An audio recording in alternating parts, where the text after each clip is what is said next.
Good evening, everyone. Do you hear me? Thank you. I'd like to welcome you to the first Aga Khan program lecture for the spring term. Tonight, Professor Dr. Gulfishan Khan returns to speak to us again on the Mughal Emperor Shāh Jahān, Shāh Jahān. But I will introduce her again to those of you who have not attended her full-term lecture, which was on another aspect of Shāh Jahān's patronage. So upon completing her doctoral dissertation at the University of Oxford in 1993, Professor Gulfishan Khan wrote her book titled Indian Muslim Perceptions of the West During the 18th Century, published by Oxford University Press in 1998. So she really started by working on the later period, but has now turned to study the Shāh Jahān period. She is the professor of history at the Aligarh Muslim University, India.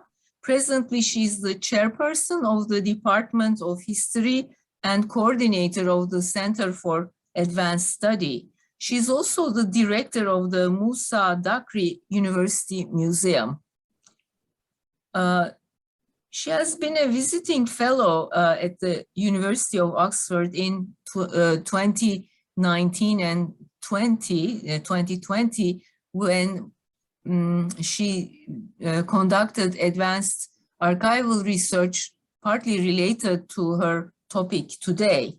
There she examined various manuscripts of the Padşahname of Sheikh Muhammad Warith, an official history of Shāh Jahān's reign. Professor Khan is now here in Cambridge on a Fulbright fellowship as an associate of our Harvard Aga Khan program for Islamic architecture. The project she's pursuing is entitled Bureaucrats, Scholars, and Sufi Saints, Physicians and Poets, namely the cultural atmosphere of Emperor Shāh Jahān's court as it is reflected in the Padişahname. Gulfishan Khan's early publications focused on the 18th century Indian intellectual history and the historic Aligarh movement. Since 2009, she has studied the textual expressions of imperial Mughal visual and material culture during the 17th century, considering the intersection with mystical ideas and religious environments. Her recent articles include the Shāh Jahān's imperial views on history, and another study on Sufism and Sufi life during Shāh Jahāni era. Tonight's lecture is titled Emperor Shāh Jahān, the gardener, chaman-pera, of a vast garden, bāgh būstān, called Hindustan. Wonderful topic, especially I just taught my seminar on Mughal palaces and gardens, and the students are waiting also to hear from you the real thing. But before Professor Khan begins, I almost forgot my duty of explaining some few rules for tonight's lecture. Our speaker will deliver her lecture without interruption, and then we will have a Q&A session. We are using a more closed Zoom webinar format for compliance with Harvard's security recommendations. We have also disabled the chat function. While it may feel a bit impersonal, these settings cut down on distraction both for the speaker and audience. If you have a question after the lecture, I ask you to raise your hand at the button found at the taskbar at the bottom of the Zoom window. And please be ready for me to call out your name, and then you can ask your question in person. I will not collect questions and read them myself. So you will ask your question, and I look forward to a thoughtful Q&A session at the end of the lecture. Now, please join me in welcoming Professor Gulfishan Khan.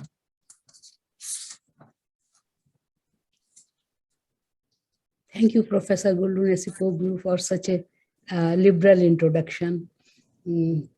As Professor explained, that the topic of my today's lecture is Emperor Shāh Jahān and the gardens constructed during his reign.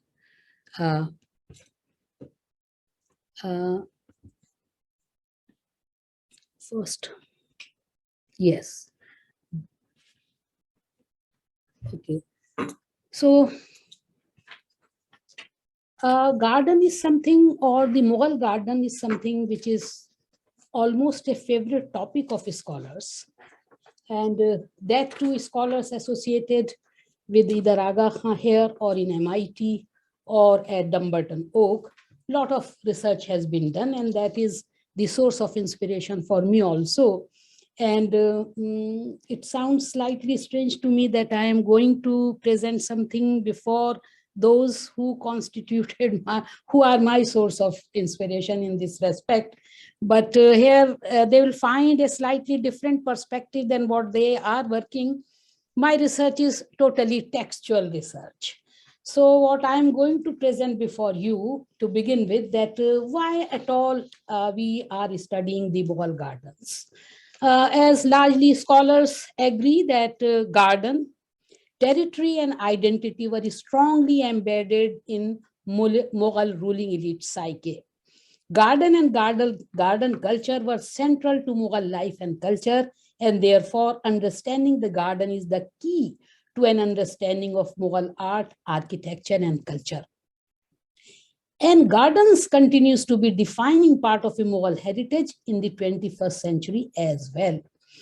But one of the shortcoming or handicap in the study of Mughal garden is lack of authentic descriptions deriving from that period. And that is my purpose, that a direct recourse to contemporary sources would help in understanding of layout and concept of individual gardens described. As we will go, we will see there are so many. Another problem derives from the fact that many of the gardens are in desolate condition and their original structure is not known anymore. It is only by utilizing their descriptions in the contemporary Persian sources that these beautiful sites could be constructed, be it theoretically or in reality. A reconstruction of these would be of great use for archaeologists, conservationists, as well as for those who are trying to understand their original layout, landscaping, water technology, and architectural features that would facilitate reconstruction of garden along its original concept and reveal their development throughout the more than 300 years of development. So as I said, my research is based upon textual sources. And among the textual sources too, it is mainly the contemporary official chronicles, supplemented by biographical accounts called Tazkira, poetical works, and epigraphical resources, and also few paintings, which I'm going to show before you. So these are my sources. And as I said, that a lot of research on garden is already there. Mughal garden and landscaping practices have received much scholarly attention. They are being studied by architects, historians, art historians, archaeologists. There are numerous articles, and we can start like with C.M. Villiers Stewart's monograph, Garden of the Great Mughals. Then we can go on discussing the innovative Smithsonian Mughal garden projects, which have published a number of books and which are again source of information for me also, or for any scholar who wants to study the Mughal garden.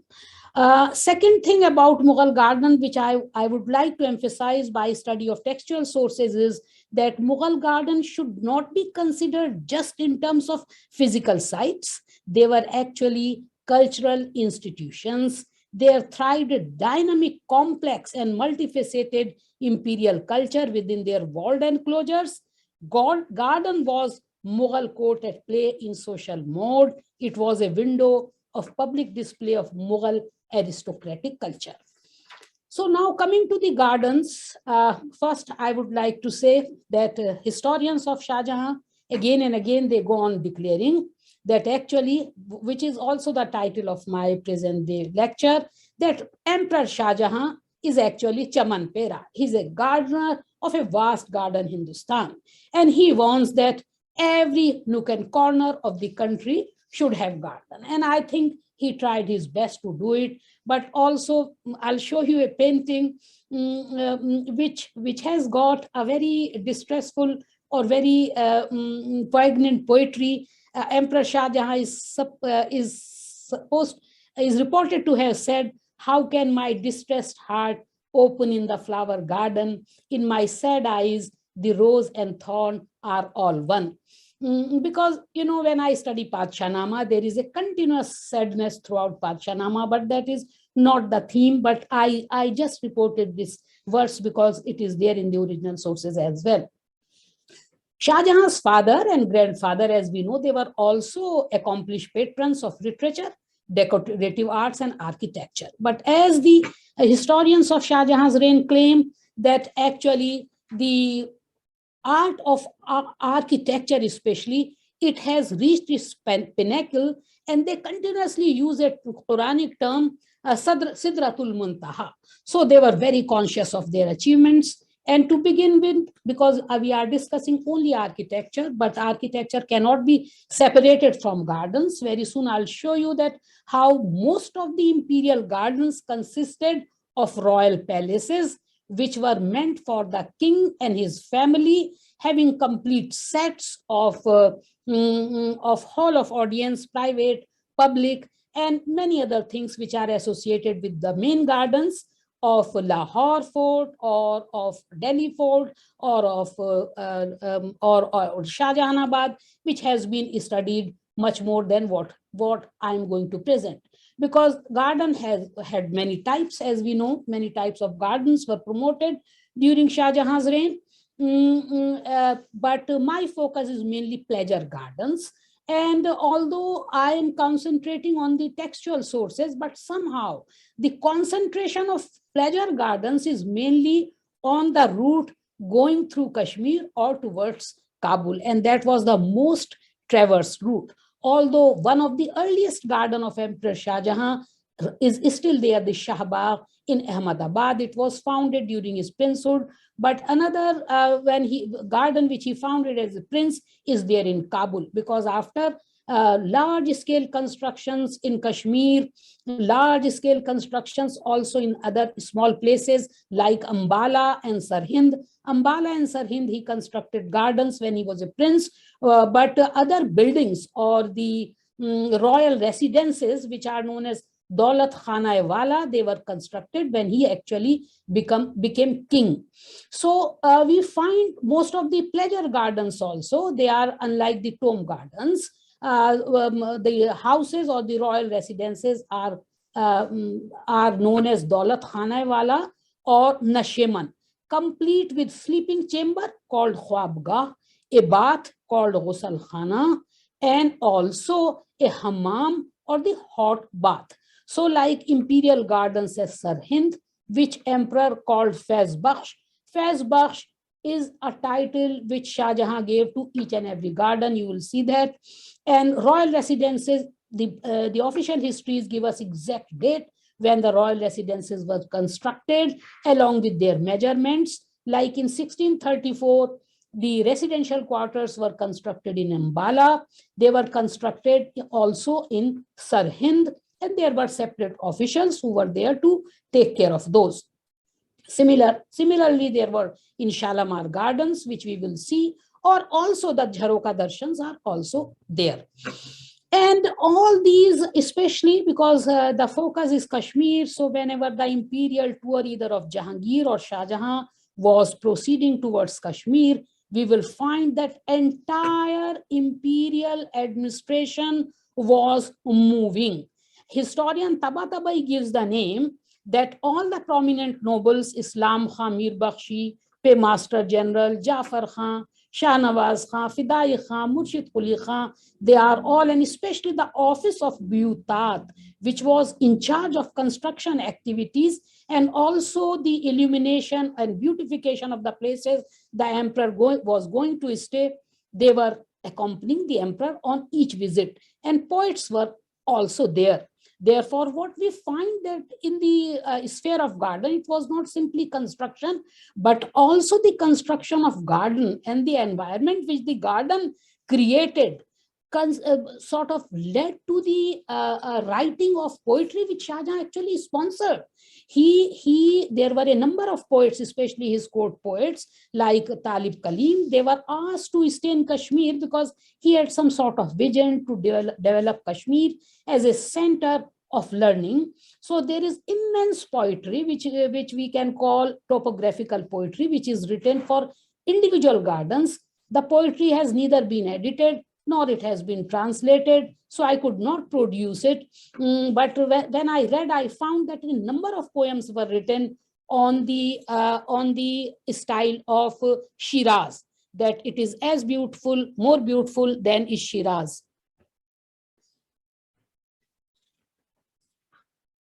Yes, and I'll be explaining you. So there was a literary trend which we call urban topographical poetry, which remains until now unedited and unpublished, which describes gardens, written by almost all the poets. Their names are there who wrote it, like Haji Muhammad Jan Qudsi was official poet coming from Mashhad. There was Mir Imamuddin Mahmud Asadabadi. There was Muhammad Quli Salim. Recently, scholar Sunil Sharma has also worked on this poetry, but there is such a huge amount of poetry that it is going to take time that the poetry can be edited. Court poet Qudsi composed a very long Masnavi and Ghazal on Kashmir, which is modeled on a very famous poetry of Hafiz Shirazi, Khushay Shiraz Ghazal. Similarly, he wrote on the style, "Oh my Shiraz, the non-peril towns" of Shamsuddin Hafiz Shirazi. Similarly, "Oh my Kashmir, the non-peril of towns." Hakim Rukunuddin Masood Kashi went on to write poetry on the chinar trees which were standing in Bāgh Ilahi on Lajmakul, a branch of river Lar. And then there is poetry written on the rivers also. There was a scholar like poet, for instance, we find such poetry written by the poets of Kashmir also. I would like to show you one poetry written by Mullah Hasan Faroghi, wherein he is praising the capital, Shāh Jahān and the Hayat Bakhsh Garden. I will show you that. Before that, because I'm sharing this screen, you can read that how almost all the imperial gardens by the time of Shah Jahan came to have residence complexes called Nashiman. And whatever archaeological work has been done, for instance, on the Bāgh-e-Babar in Kabul, or one garden of Sarhind by Subhash Parihar, and also recently by Eba Koch on Bagh-e-Jahara in Kashmir, it confirms to the length, measurement, and the buildings which are given in the literary sources, because they are carrying the field work and I am reading the text. So you will find invariably Khwabgah, its length, Bāgh, Ghusl Khana, for not only for the gardens of Kashmir, but for any garden, including, but the concentration of gardens, as I said, is mainly towards Kashmir or towards Kabul. Or Sarhind, this is the route. Or you will find, and Jharoka Darshan is also there. So they are complete set. Before that, I would like to show you that how, yes, this is the poetry. For instance, there was a famous poet, Ali Saib, who came from Iran, and he stayed for some time, but he went back to Iran, but he was living in Kabul because after the development of Kashmir and Delhi and Agra, Shāh Jahān was fully interested in Kabul, especially after the loss of Kandahar in 1648. He started development of Kabul, which we find most of the gardens which are standing there, they are if not planted, many were planted by Babur, but actually it is unable to work.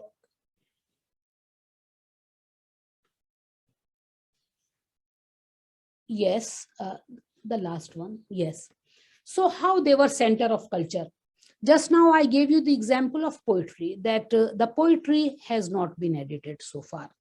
So it has not been translated, neither the translation is very easy. The Saif's translation was available in a book on Kabul.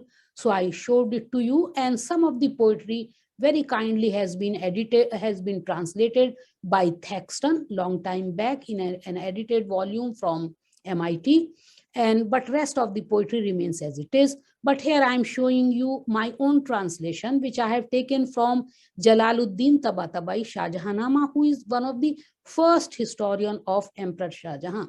The specialty of Jalaluddin Tabatabai is that though he was born and brought up in Iran, but he migrated to India and he received education in Kashmir.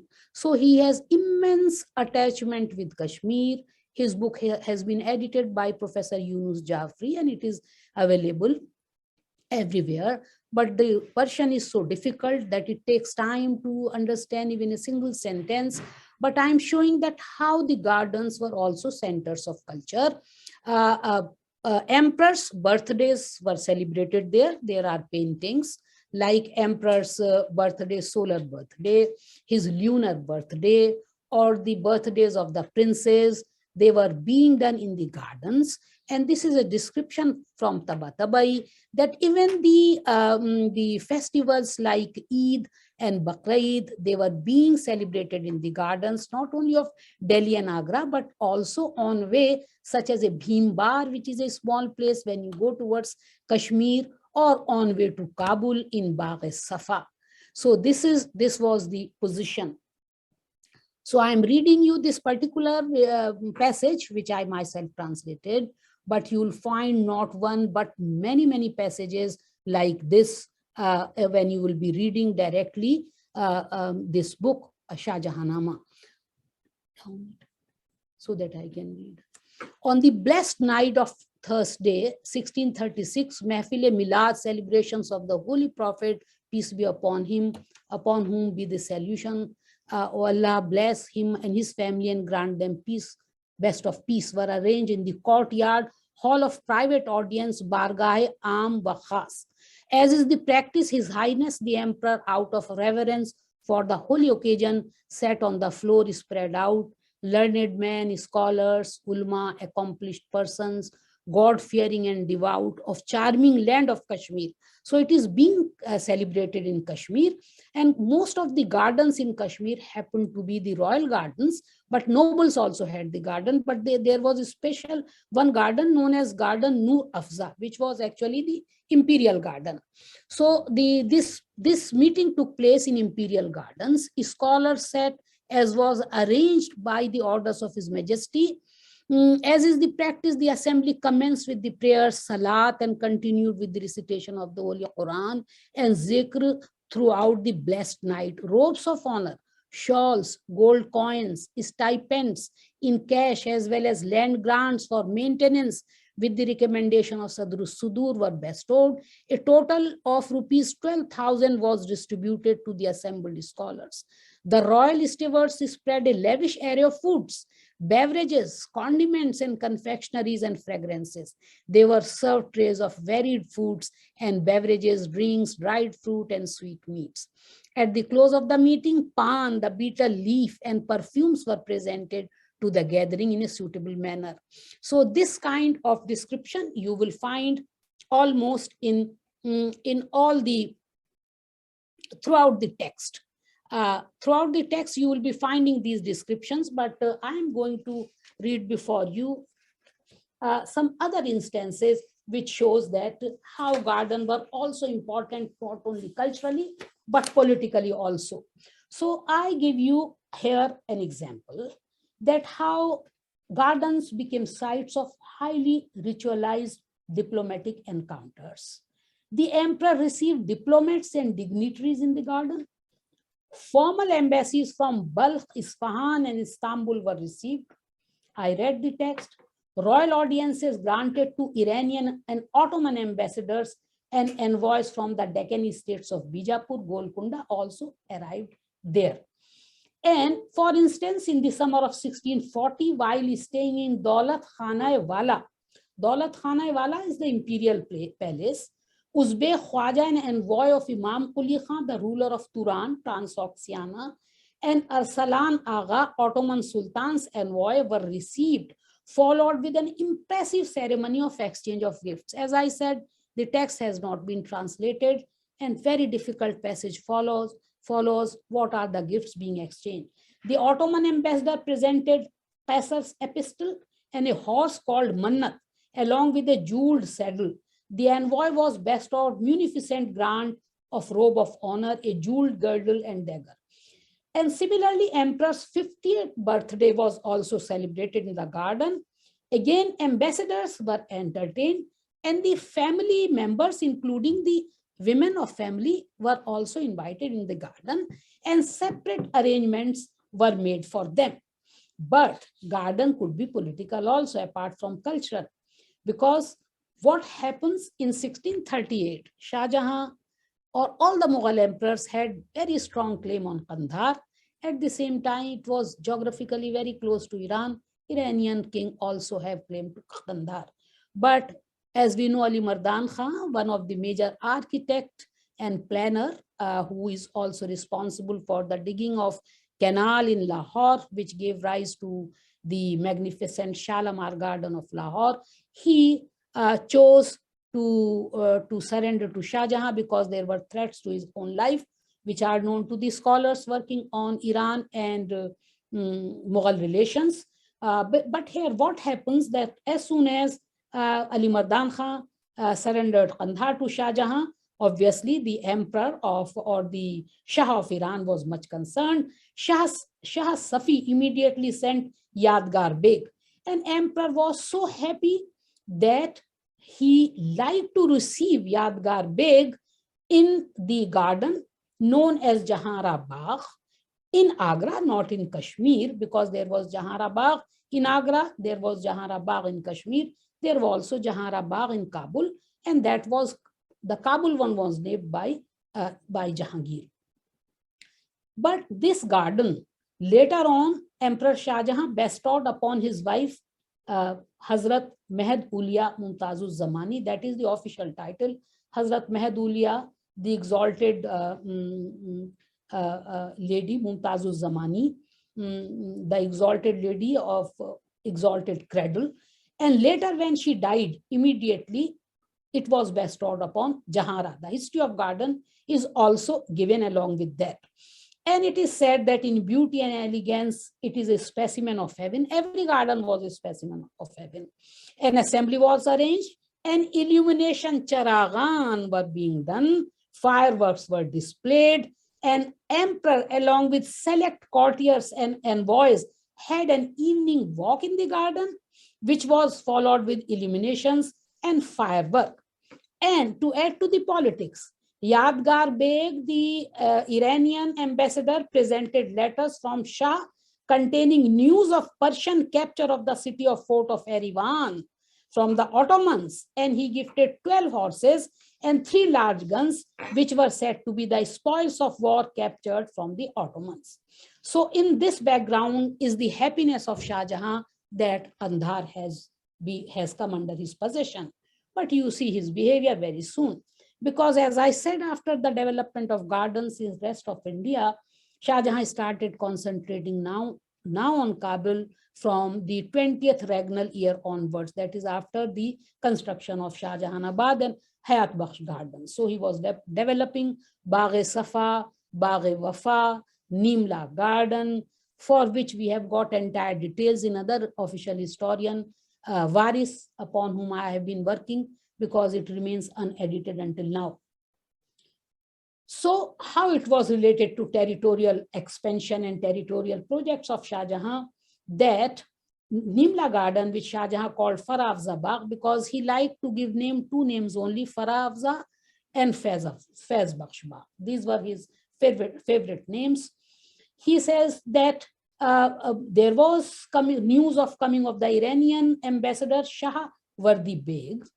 And when the news was given to Shāh Jahān, who was up till now in Kabul, Kandahar has been lost, Shāh Jahān immediately said that we are not going to receive the Iranian ambassador in this garden. Let him be received in the nearby house of a noble in Kabul. So how gardens were related to the politics also. Many scholars like Asher, they have argued, and that sounds to me right, that Shāh Jahān always wanted to show these are my gardens, and this is how I can live a lavish life more than Iranian king, obviously, or the Ottomans.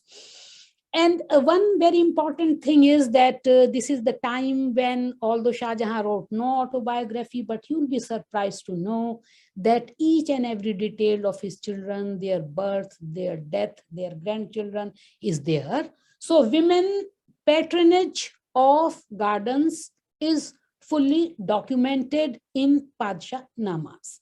And who are the women? We know Noor Jahan. So obviously after the death of Jahangir, Noor Jahan was set aside, forced to live a life of a widowhood in Lahore. So the woman who comes forward is obviously his own daughter, whose architectural patronage has been studied by many scholars. But as just now I told you, Bagh-e-Jahara was given to him. Similarly, Bagh-e-Sarhind was given to her. Similarly, the Bāgh of Ambala was also bestowed upon her. And a number of gardens of Kabul also belonged to her. How much interested she was, what was her direct contribution, that we do not know, because we didn't have any map of any garden coming from that place. But we know that for the payment, because she was already having Jagir, that is the land from which she was getting income. So those gardens which were patronized by her. They were being maintained, they were being constructed from the money she was receiving from her own land assignment. So another lady who is coming forward for the patronage, very important, though she has not been studied, because we do not know which her full identity, because historians say that full identity of the royal women should not be revealed to everyone. So, but her name is Akbarabadi. Akbarabadi means she belonged to Akbarabad, which is the name of Agra. So after the death of Mumtaz Mahal, she is a continuous companion, Paristare Khas, main worshipper of her husband. So she constructed a garden in Delhi, Akbarabadi Mahal. And as just now I said, the gardens of Jahar are so many. One of the famous gardens of Delhi is Bāgh Sahibabad, which has been studied by some scholars, but only ruins are there. So Akbarabadi Mahal also owned a garden in Shāh Jahanabad. Her original name was Azabadi, and the garden was also named Azabad, but the historian doesn't conceal it. They have written it that actually the garden was laid by the emperor himself, but later on he gave it as a gift to his wife, whom he calls not exactly wife, but sort of companion, Paristare Khas, which just now I said. So ownership of garden by women is also a very important feature of the garden construction. But the most famous of the gardens are those of Kashmir and Lahore. And both gardens, including that of Delhi also, which actually belong to Akbarabadi Mahal, their name is Shalamar. Shalamar is ancient Indian name. The meaning has been explained, abode of pleasure. But Shāh Jahān gave them two names because they are twin gardens, Shalamar of Lahore as well as Shalamar of Kashmir. They are twin gardens, so their preferred name of Shāh Jahān is Bāgh Faiz Bakhsh, Bāgh Farah Bakhsh, and Bāgh Faiz Bakhsh. And this very, very difficult type of translation, comes from Textual. Textual very kindly translated large portions. But I'm showing you that water was extremely important. Like before the construction of Shah Jahanabad, we find the Shah Nehar or canal in Delhi, re-excavation of the existing Firoz Shah Canal. And similarly here, the canal was first constructed, which was named by the emperor as Shah Nehar. And you will find very, very minute details that of its length, its breadth, how it was flowing through the pavilions, and its relation with the Dal Lake. You will find similar details of the constructed avenues also. But you can admire it when you read it. This is not mine. Thankfully, it comes from Textual. This is the description of Shah Nehar of Kashmir, after which Jahangir also writes that I ordered my son to dam the Dal Lake, and you'll find so much of poetry about Dal Lake also. Next. Then I can show you some more, like another important garden comes here from Asaf Khan. We all know who was Asaf Khan, very important noble. He was father of Mumtaz Mahal, plus he was brother of Noor Jahan, because there are a lot of influences coming from Iran also, and many people who are involved, there are also influences from Central Asia. So Asaf Khan, important person, as I said that it was a large scale affair that nobles together used to move towards Kashmir. It used to take several months. So Asaf Khan's Nishat Bāgh is described in full detail, but it is not the detail as much as we get about the main Shalimar Garden and the other garden, Faiz Bakhsh and Farah Bakhsh of Lahore and Faiz Bakhsh and Farah Bakhsh of Kashmir. But Lahore has not been translated, so I cannot show you. I showed you from Textual's translation. It's extremely difficult. This is also from Textual. Because gardens were very important, not for only to show off and cultural purpose, but Mughals had fondness for fruits also, because the land they came from produced dry fruits and other fruits. So there is a lot of talk about horticulture, not only about the management of water, and there you will find what are the various produce of the garden. We have no economic details, but we know that there is Shah Aloo or cherry, and you'll find comparison with Kabul, because I said that Kabul is also being developed. And what else was produced was pears, melons, peaches, all sorts of apricot are abundant, mirzai, Safed cha of Kabul are much better. Some of the produces of Kabul were better than of Kashmir. Seedless berries are plentiful, but the seedless berries of Kabul are better than those of Kashmir. The pomegranates are inferior. The almonds are abundant. All of them say that pistachios trees are there, but they are very few. And walnuts were so much in plenty. They emphasize, the official historians, that even people of Kashmir, they use walnut to light lamps in the night. But here you will find, because the Shah Jahan's historians always emphasize that there is more prosperity during the reign of Shah Jahan as compared to earlier period, without naming Jahangir or anyone. But you'll see that they say that produce is also better. The largest type of fruit displayed to His Majesty Emperor Shah Jahan have been 1 misqal. What is misqal? Weight of a gold coin, a cherry. A 57 misqal, apple. A 95 misqal, quince. And a 19 misqal, apricot. And then they say medicinal fruits and herbs are so many to be described. So the significance of garden is also due to horticulture. This I have shown. Next. Yes, next. Next. Yes, next. Only few, I have got just few paintings to show you about what I have got. But before that, I would like to to talk more about other aspects of the gardens. Like next, I'll show you these later on, but next, that one, the last one, next one, the earlier one. No, the earlier one.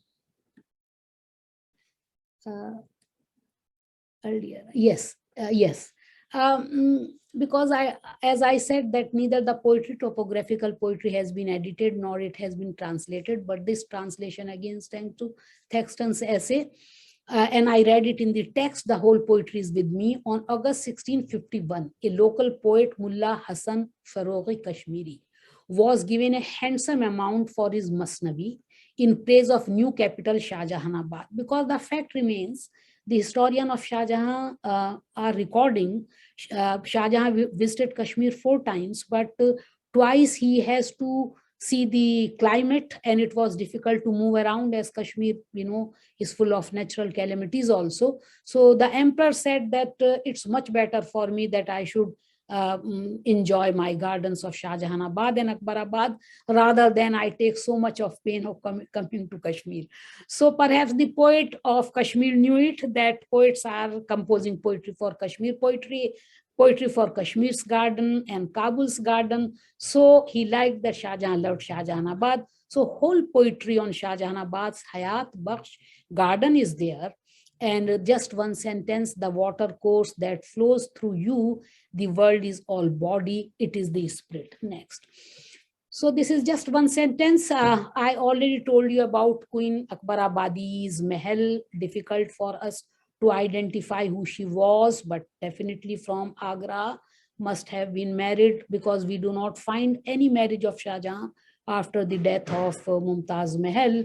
So I strongly identify her earlier lady, because even if she was daughter of Safvi, because the first marriage took place with the daughter of Muzaffar Hussain Safvi, definitely she could be daughter of Muzaffar Hussain Safvi, because whether Noor Jahan or Mumtaz Mahal, I have seen their biographies, check original sources, they are India-born ladies. Shah Jahan's time is that of India-born domination. Just to show you, this is one painting I found after much difficulty, and I feel that it could be either Jahara or Mumtaz Mahal, because we are talking about the patronage of women. So because we could not find any painting of Noor Jahan, Mumtaz Mahal, or any other lady, but it seems to me a royal lady. Next, please. That I'll be talking later. Next, I'll showing you. Yes. Just to stop over there, just to stop there, the city of Lahore. The last one. No, next. Yes, this one, the Lahore.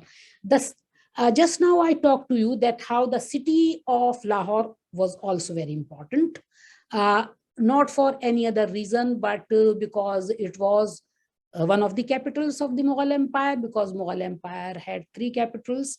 One is Shāh Jahanabad, another is Akbarabad, and Lahore is also a capital. So there is Farah Bakhsh, there is Faiz Bakhsh, and before that the canal has been diverted from Ravi River, and a number of people are involved, again from mainly Iran. There is the man who laid the garden finally is Khalilullah Khan. And emperor, when it was completed, emperor goes there, and there is a long talk reported in the Badshahnama, which again not being translated by me fully, but just to give you a gist, that firstly there is a description of the length of the garden and the various trees and fruits of the garden, and how much money was spent, and how the canal first failed, and later on it was another important noble from Iran, whose photo I'll show you, paintings show you soon, who got finally, after spending 1 lakh rupees more, getting through the canal, because after canal it was possible to construct Farah Bakhsh and Faiz Bakhsh gardens. So all those details are there. But what is important is that historian is writing that many people were present at the time of inauguration of Faiz Bakhsh and Farah Bakhsh at Lahore. And obviously there is a description that in beauty, nothing, it's an envy of paradise. So how anything can be compared? But then there are details that there were people, intellectual courtiers. Many of them have been to Rome. Rome means Ottoman Empire. They have been to Iraq. They have been to Iran. They have been to Mawraun-Nahr. Mawraun-Nahr means Transoxiana, Central Asia. And they represented to His Majesty that until today, neither such a garden has been laid down, nor has anyone seen, nor there exists any like this. So the comparisons with the other empires are there. And Shah Jahan, despite all his personal sadness, is a man who is full of, this is Khalilullah Khan, Nawab Khalilullah Khan's portrait, one who led the garden. He comes from Yazd. So his original name is different. He is Yazdi from Iran. But these are the titles given by the emperor. Next. I am also showing you, people know about Makarumat Khan. Recently, I made his biography 2-3 years back. He is a major supervisor of Shah Jahanabad gardens, palaces, and also of Kashmir. Each time on the trip, he was accompanying. Next. This is briefly his biography, which I will not discuss. But you could see that more than an architect, he was in charge of finance. He has more experience of maintaining the finance. And then he was a Mir Saman also, but he's a very important person. He was born in Barojerd in Iran. He studied in the city of Hamdan as Shiraz. Throughout, he joined Emperor Shah Jahan when Emperor was a prince, and he continued. He died in Delhi. But such is our condition that we do not know where is his grave. Next, I wanted to show, this is Alaul Mulk Tuni, who finally solved the problem of canal. Next. And another, we know that Abdul Karim Mamuri is the man who was Mir Imar of Lahore. He died around 47. That means he also contributed because he also, each time he accompanied with the emperor. Next.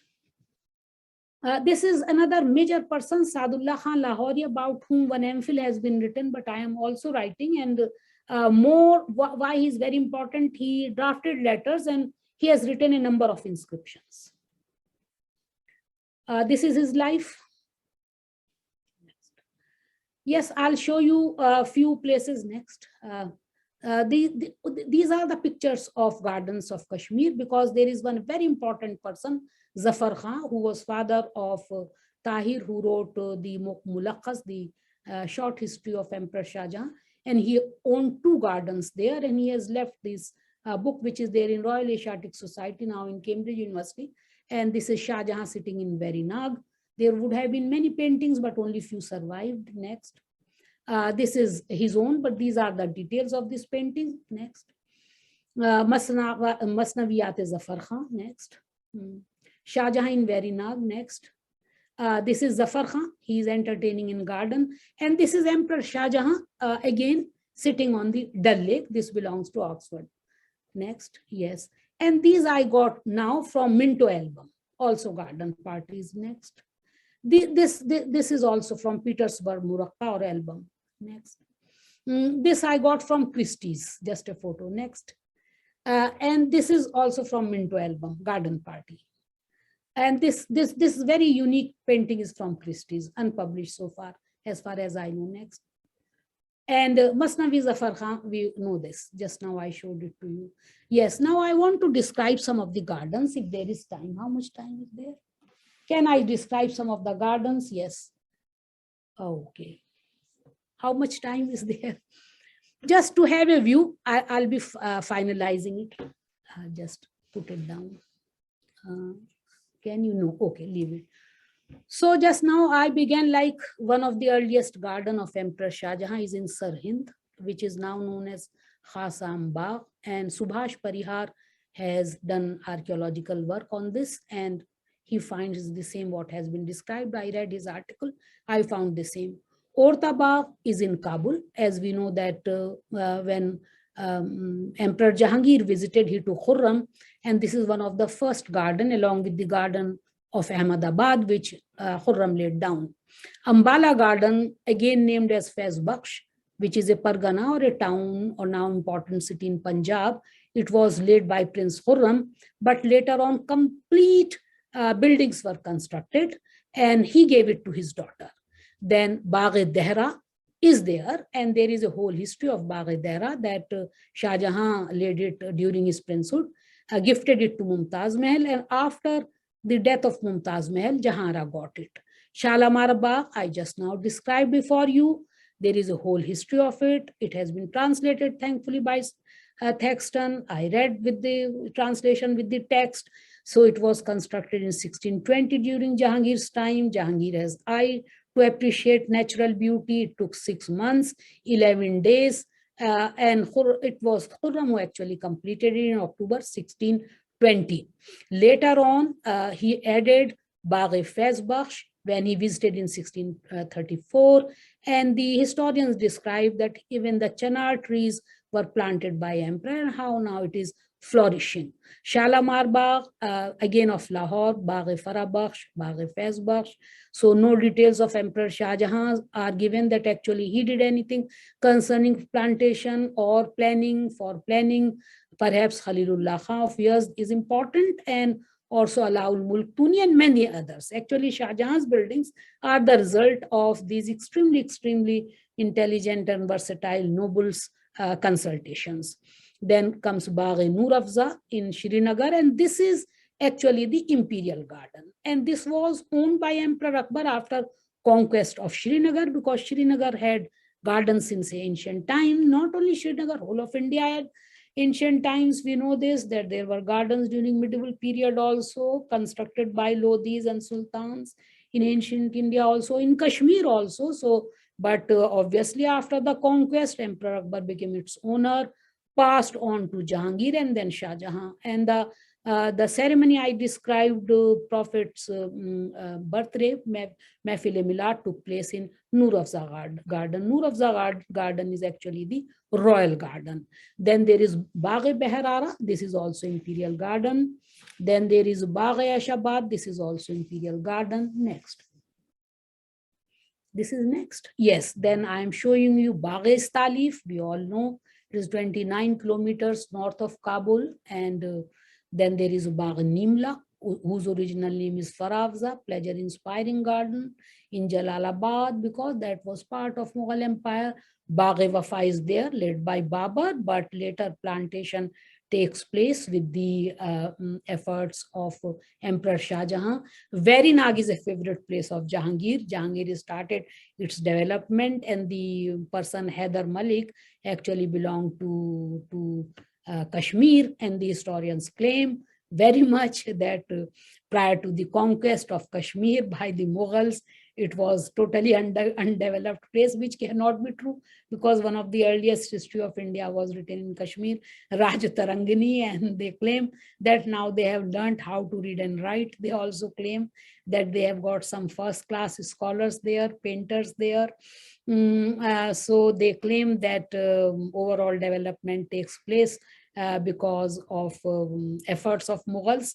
And there are also builders, like the builder of Verinag is born in Kashmir, and Jahangir visited his hometown also, and Shah Jahan employed him. So Verinag is a favorite garden. I showed you a photograph also, and its ancient history is also traced. Bagh-e-Safa, garden of purity.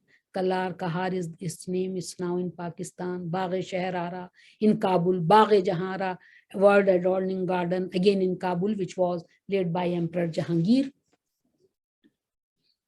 Source, it's Jahangirnama and Padshahnamas. Padshahnamas is a generic name for the official histories. Next, I read before you because I like this, leave it for a minute. One of the painting of Shah Jahan, fruits of my work in the Bodleian, not Bodleian, Bodleian I worked earlier in the library here, that is secular library and the fine arts library of Harvard University.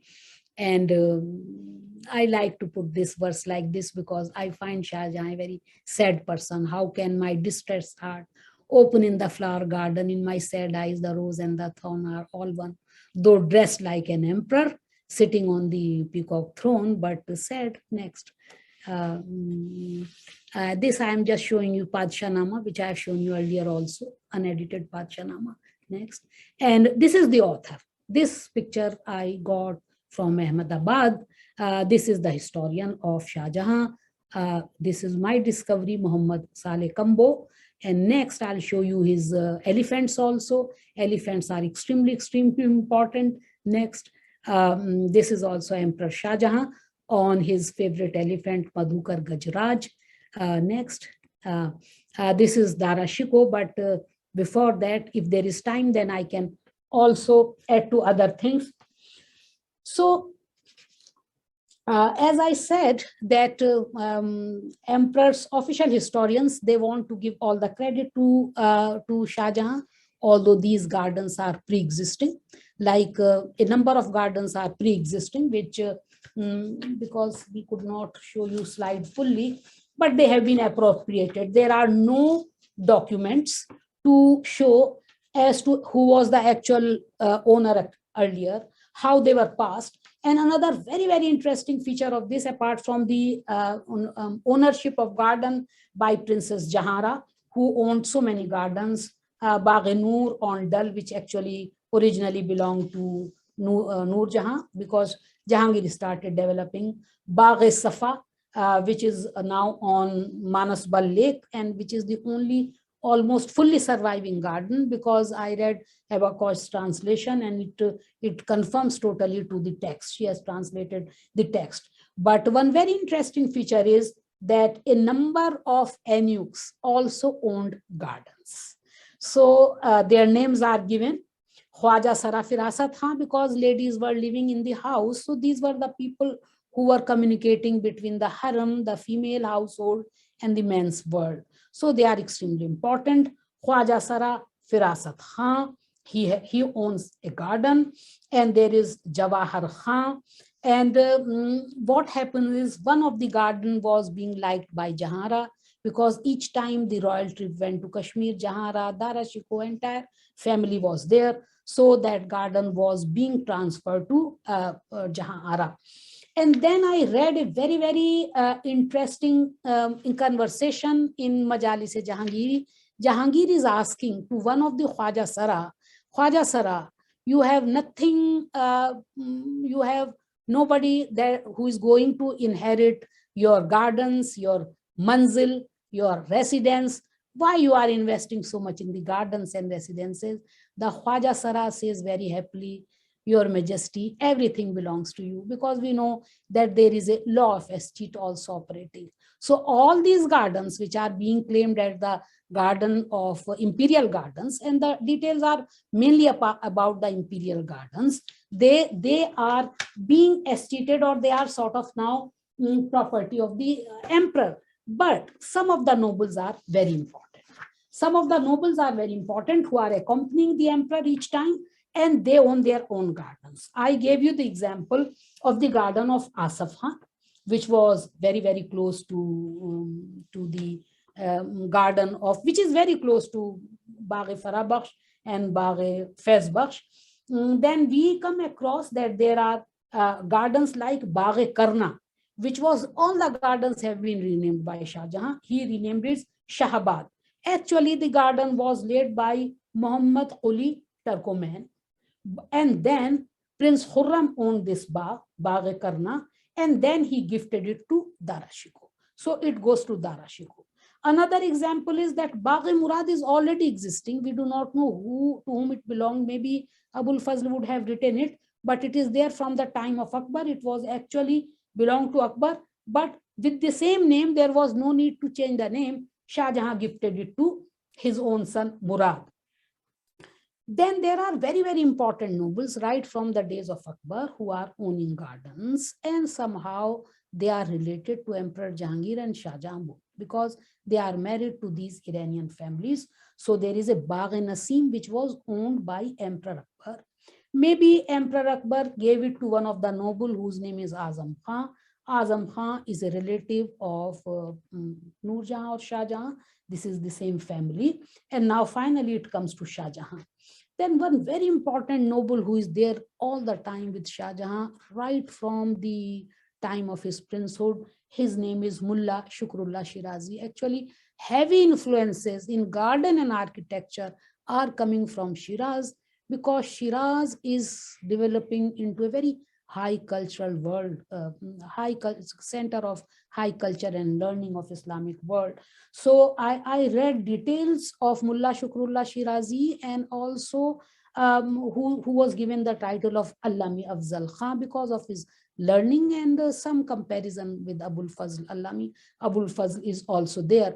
He is the real brother of Amanat Khan Shirazi, who is one of the major calligraphers. There were so many calligraphers, but he's one of the major calligraphers. So he was so important that he has his own garden known as Bāgh Afzalabad in Kashmir, Srinagar. And he also owned a garden in Agra, and he also owned a garden in Lahore, plus he owned a manzil also.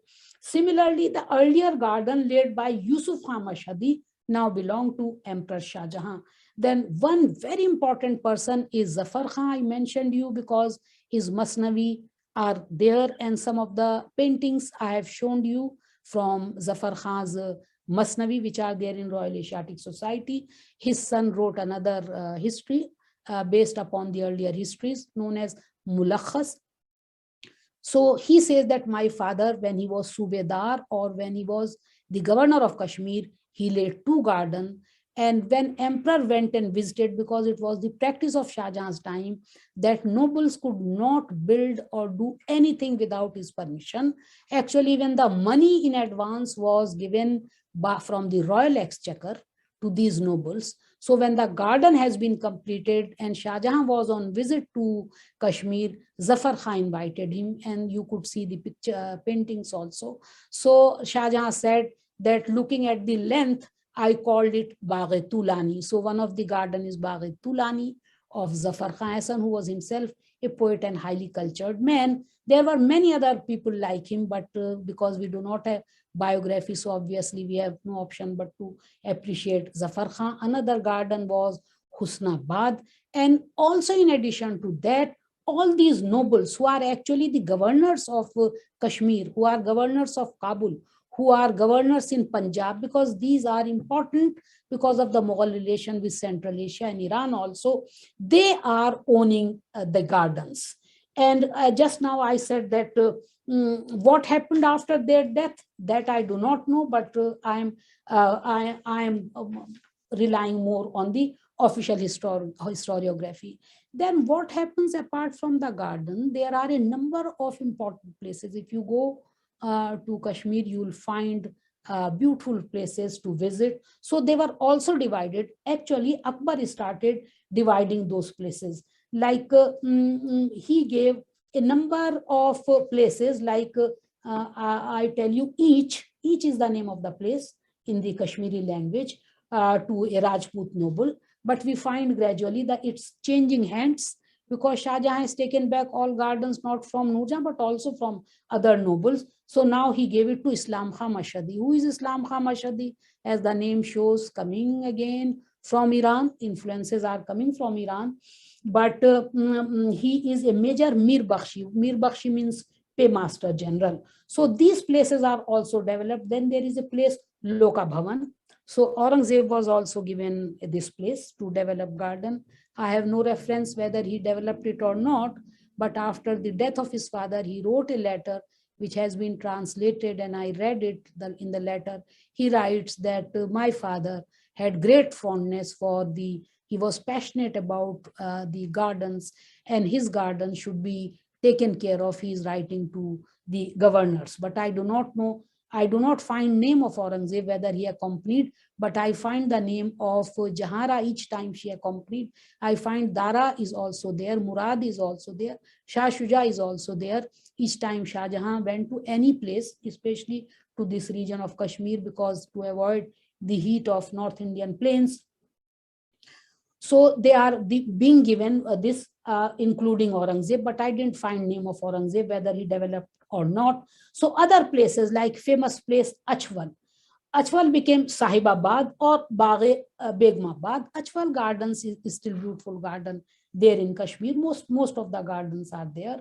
So it became actually, Achwal was appreciated by Jahangir. When we read Tuzuke Jahangiri, we find that it is Jahangir, the naturalist, who is appreciating various places. So he started, obviously, Noor Jahan, he never knew he is not going to complete it. So immediately Shah Jahan gifted it to her daughter Jahara. It is still known as Begumabad. If history was not clear, some people thought it belongs to Noor Jahan, but Noor Jahan and Jahangir have their contribution.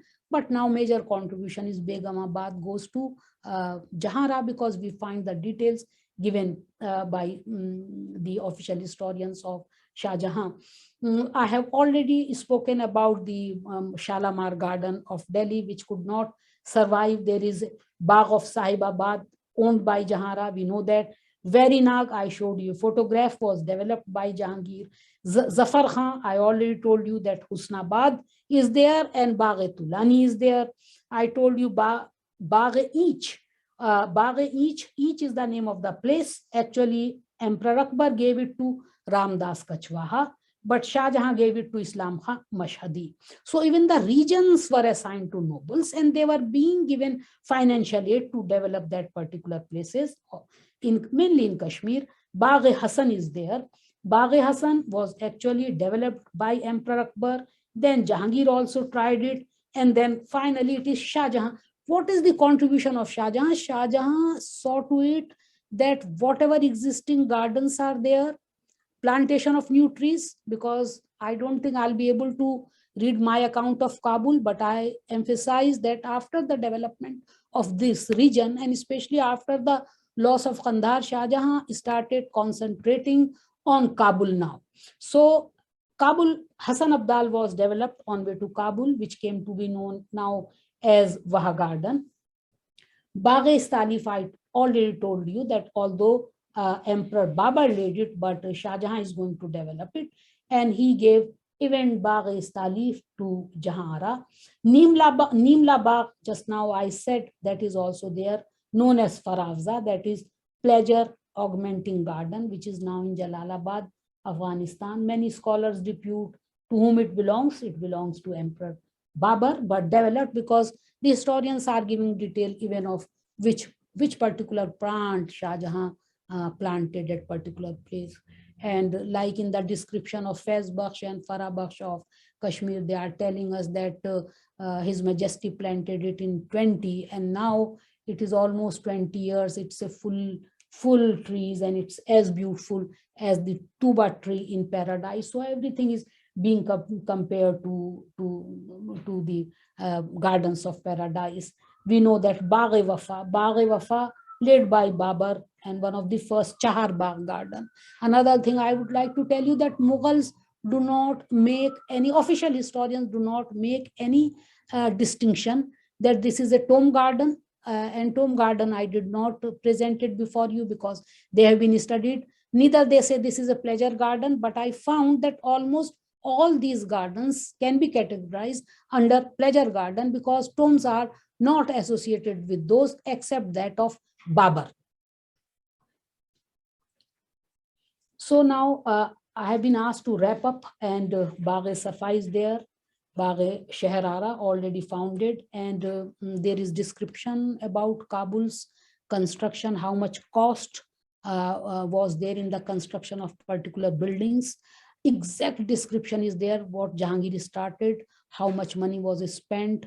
Earlier it was a mud, it was sort of, it was not made of brick, any stones. So how the material was obtained. And as we know that Bagh-e-Jahara led by Jahangir transferred to Jahara. So now I think I've been asked, I can show you one or two more pictures in the meantime. I finish then because I have been asked by, this is Emperor Shah Jahan going towards Ajmer. These are well-known pictures, but this is not known. Shah Jahan in old age. Then if I could show you more, this is in young age perhaps. And I think I should stop now. Thank you.